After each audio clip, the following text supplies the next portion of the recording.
Welcome to Pilot Knob free 14-day parking area on BLM land, just south of Highway 8 in Felicity, Kansas, or California actually.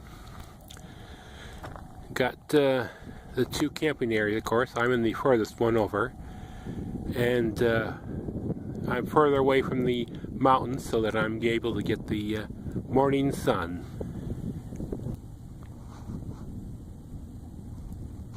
Yes, even in Southern California we get cloudy days, but it's a warm, cloudy day. And as you can see, Pilot Knob really has a lot of land, and in the distance is Mexico.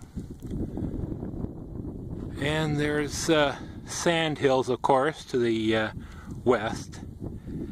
Probably a lot of dune buggies having fun out there. Even though there's an awful lot of land beyond this point, no camping. Now the two camping areas really don't have any organized spaces. So essentially, people just park any which way they want. Some even pile up in groups. But it's a large enough area so that it's not overly crowded.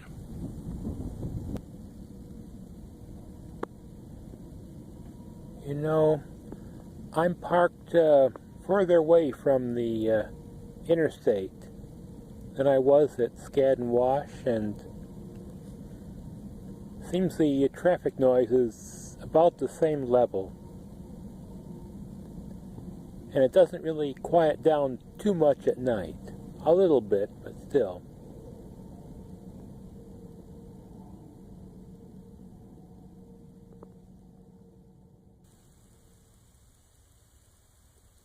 You know, when I decided to come here to Pilot Knob, the 14-day place, I didn't have any high expectations.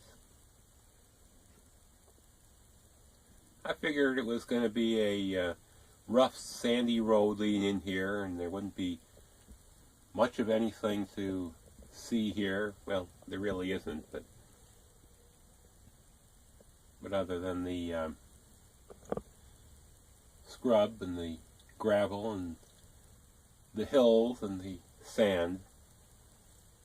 And yet there's something about this place that, well, I decided to stay an extra week here. Now granted, there were a few other factors in that. I mean, the road construction was kind of inconvenient, and well, not long after a high wind event coming from Mexico, I caught a cold.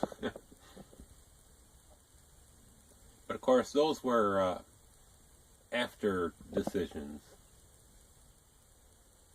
And with the Chevron station up just a couple miles away, it's convenient, not terribly expensive, with the dump station and the water, filtered of course, and the propane at a decent price.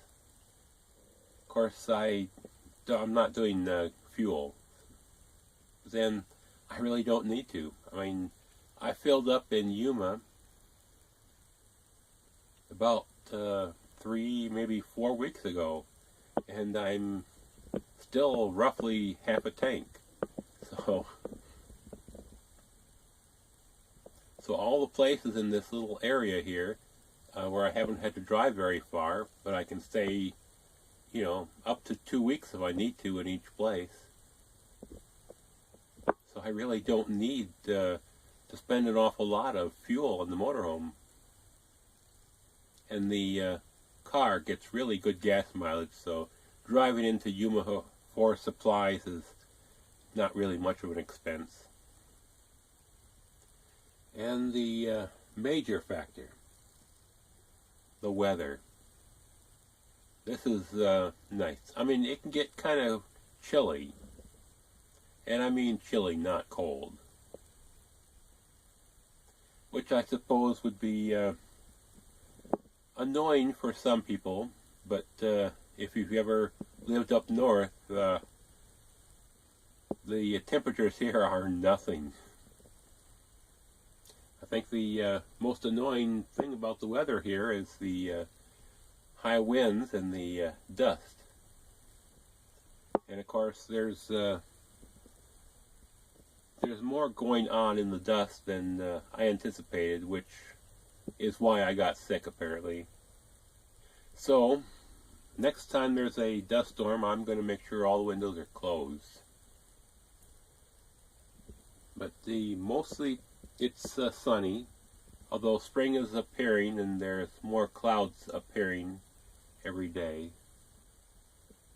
Even had a little bit of rain, more like a sprinkle, but you know, the cloudy days are a little more than an inconvenience. If necessary, I can always run the generator if I need a little extra power. Of course, the worst part about this place, I guess, is there's really not a lot of room to park. So this place gets kind of crowded. A little more crowded than some of the other places I've been to. And that means some people running their generators or motors, running in and out for supplies, or the people on their dune buggies going up and down the road, and the road traffic from Interstate 8. Although that's really all minor stuff. I mean, when you look at the weather up north, and then you compare it to what, well, I'm experiencing here, I'm willing to put up with those minor inconveniences to stay nice and warm and sunny and breezy. So I think maybe I'm going to put the Yuma area on my list of places to spend the winter. It's a shame because this puts southern Texas in second place. I was kind of hoping that you know, the Yuma area and southern Texas would be pretty much the same, but I'm afraid the Yuma area is won out. I just wish it wasn't so far from the Midwest where I usually travel. But of course that means I get a selection of scenery. And it's only, you know, November, December, January, and maybe February that the American Southwest is best to visit. From there, I think maybe just slowly heading north and east. Although I may just, I don't know, just go to southern Texas sometime. Maybe next spring. Yeah, if things work out, you know, spend the winter here in Yuma and then head to Texas for spring, and just sort of follow the spring storms north into summer. That sounds like a plan. We'll see if it works out. So I guess that's it for this video on Pilot Knob 14 Day. Still have a few more places to visit, and hopefully I'll be taking you along.